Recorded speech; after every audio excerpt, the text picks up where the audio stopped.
ಲೋಕಾಯುಕ್ತ ಮೇಲೇನು ಅದೀಗ ಪೊಲಿಟಿಕ್ಸ್ನವರು ರಾಜಕೀಯ ವ್ಯಕ್ತಿಗಳು ಪ್ರೆಷರ್ ಹಾಕ್ತಿದ್ದಾರೆ ಪೇಸ್ ಅನ್ನು ಉಳಿಸ್ಬೇಕಂತೇಳಿ ಅದರ ಪೇಸ್ ನೀವು ಮಾಡೋದು ಬೇಡ ಅದು ಪೇಸ್ ಏನಿದೆ ಲೀಗಲ್ ಯಾವ್ದು ಆಸ್ ಪರ್ ಪ್ರೊಸೀಜರ್ ಏನಿದೆ ಹಾಂ ಅದ್ರ ಪ್ರಕಾರ ಈಗ ಪೇಸ್ ಅದಲ್ಲಿ ಇದ್ರ ಬಗ್ಗೆ ಇದೆ ಸರ್.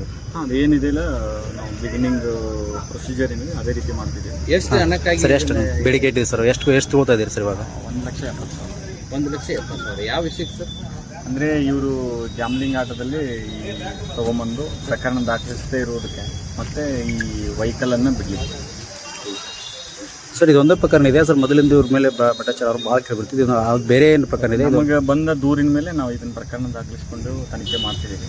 ಹಾಂ, ಒಂದು ಪಬ್ಲಿಕ್ ಏನು ಕೊಟ್ಟಿದ್ರೆ ಅಂದರೆ ಸರ್ ಈಗ ಇನ್ನೊಂದು ಎಲ್ಲ ಪೊಲೀಸ್ ಸ್ಟೇಷನ್ಗಳಲ್ಲಿ ಮಧ್ಯವರ್ತಿಗಳ ಹಾವಳಿ ಹೆಚ್ಚಾಗಿದೆ, ಆದ್ರೂ ಅದಕ್ಕೇನು ಕ್ರಮ ವಹಿಸ್ತಿಲ್ಲ. ಏನೋ ಇಲಾಖೆ ಆಯಿತು ಮತ್ತು ಅದು ಅದಕ್ಕೆ ಕಡಿವಾಣ ಯಾವಾಗ ಬೇಕಾ ಸರ್? ಬಾಗಲಕೋಟೆ ಜಿಲ್ಲೆಗೆ ನಾನು ಏನು ಮನವಿ ಮಾಡ್ತೇನೆ ಅಂದರೆ ಯಾವುದೇ ರೀತಿ ಕರಪ್ಷನ್ ರಿಲೇಟೆಡ್ ಬಂದರೆ ನೇರವಾಗಿ ನಮ್ಮ ಕಚೇರಿಗೆ ಬರ್ಬೋದು. ನಮ್ಮ ಮೊಬೈಲ್ ನಂಬರ್ ಡಿಸ್ಪ್ಲೇ ಮಾಡಿದ್ದೀವಿ. ನಾವು ಪ್ರತಿ ಮಂತು ಪ್ರತಿಯೊಂದು ತಾಲೂಕಲ್ಲಿ ಪಬ್ಲಿಕ್ ಮೀಟಿಂಗ್ ಮಾಡ್ತೀವಿ, ಅಲ್ಲಿ ಕೂಡ ಹೇಳ್ಬೋದು. ನೇರವಾಗಿ ನನಗೆ ಕಾಲ್ ಮಾಡ್ಬೋದು, ಎನಿ ಟೈಮ್ ಮಾಡ್ಬೋದು. ನಮ್ಮ DVSP ಇದ್ದಾರೆ, ಇನ್ಸ್ಪೆಕ್ಟರ್ಸ್ ಇದ್ದಾರೆ, ಅವ್ರ ನಂಬರ್ ಕೂಡ ಡಿಸ್ಪ್ಲೇ ಮಾಡಿದ್ದೀವಿ.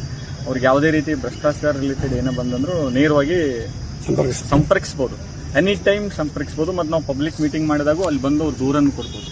ಇಲ್ಲ ನಾವು ದೂರು ಕೊಡೋಕ್ಕಾಗಲ್ಲ, ನೇರವಾಗಿ ಮೀಟ್ ಆಗ್ತೇವೆ ಅಂದರೆ ನಾವು ಕಚೇರಿ ಟೈಮ್ ನಾವು ಈಗ ಬೆಳಗ್ಗೆ ಕೂಡ ಆಫ್ಟರ್ನೂನ್ ಕೂಡ ನಾವು ಕಚೇರಿಯಲ್ಲಿ ಈಗ